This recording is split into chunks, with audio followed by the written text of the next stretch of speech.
சிலர் பேசுகிறத பார்த்தீங்கன்னா, அவங்க பேசுகிறது எல்லாமே ஒரு மிகைப்படுத்தப்பட்டதா, ஒரு எக்ஸாக்ரேட் பண்ணி சொல்லுவாங்க. ஒரு செவுரு கிராக் விட்டுருக்கும், வீடே இடிஞ்சிருச்சு அப்படிம்பாங்க. டூ வீலரில் போய் சும்மா தடுமாறி கீழே விழுந்திருப்போம், அங்கே பெரிய ஆக்சிடென்ட் ஆயிடுச்சு, ஸ்பாட் அவுட்டுன்னு கேள்விப்பட்டேன்பாங்க. இந்த மாதிரி மொட்டை தலையிலேயே சடை போட்டு பூ வைக்கிற அளவுக்கு அவங்களுடைய பேச்சுக்கள் இருக்கும். பட் இந்த மாதிரி பேசுகிறதுனால ஏதாவது நன்மைகள் உண்டாகுதா அப்படின்னு பார்த்தா நிச்சயமாக இல்லை. உதாரணத்துக்கு இந்த ஃபுட் ரிவ்யூ பண்ணுறவங்களெல்லாம் நம்ம பார்க்கும்போது அவங்க ஏதாவது ஒரு ஹோட்டலில் நல்லா இருக்குது, வேறு லெவலில் இருக்குது, சூப்பர் டேஸ்ட்டுன்னு சொல்லுவாங்க. ஆனால் நம்ம போய் பார்க்கும்போது அங்கே அந்த அளவுக்கு இருக்காது. அப்போ நமக்கு அதில் அந்த எதிர்பார்ப்பில் ஒரு ஏமாற்றங்கள் உண்டாகும், மனசு சங்கடப்படும். எல்லாரையும் சொல்லலை, ஒரு சிலர் அந்த மாதிரி பண்ணுறாங்க. அப்போது இந்த மாதிரி மிகைப்படுத்தப்பட்ட அந்த பேச்சுக்கள்னால நன்மைகள் எதுவும் கிடையாது, தீமைகள் தான் உண்டாகுது. சரி, இந்த உணவு சாப்பிட்றோம், ஒரு ஹோட்டலில் போய் ஏமாந்துட்டோம் அப்படின்னா கூட அது ஒரு வேளை உணவு தான், பரவாயில்ல போனால் போதுன்னு விட்டுடலாம்.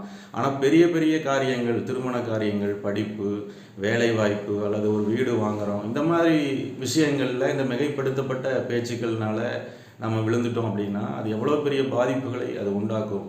இப்போ அதில் தீமை தான் அதிகமாக இருக்குது. அப்படிங்கிறதுனால பைபிள் என்ன சொல்லுது அப்படின்னு சொன்னால், இயேசு கிறிஸ்துவனுடைய அந்த போதனைகளை நம்ம படிக்கும் பொழுது மத்தேயு 5ஆம் அதிகாரத்தில் இந்த வார்த்தை வருது. என்னென்னா, உள்ளதை உள்ளதென்றும் இல்லதை இல்லதென்றும் சொல்லுங்கள், இதற்கு மிஞ்சினது தீமையினால் உண்டாயிருக்கும்.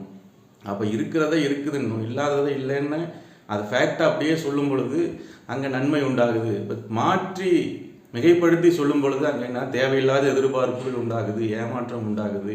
அந்த ஏமாற்றப்பட்டு விட்டோமோங்கிற அந்த உணர்வுனால எரிச்சல், கோபம், வெறுப்பு, கசப்புகள் இதெல்லாம் உருவாகுது. நம்முடைய மனது அதனால் காயப்படுகிறது, அசுத்தப்படுகிறது.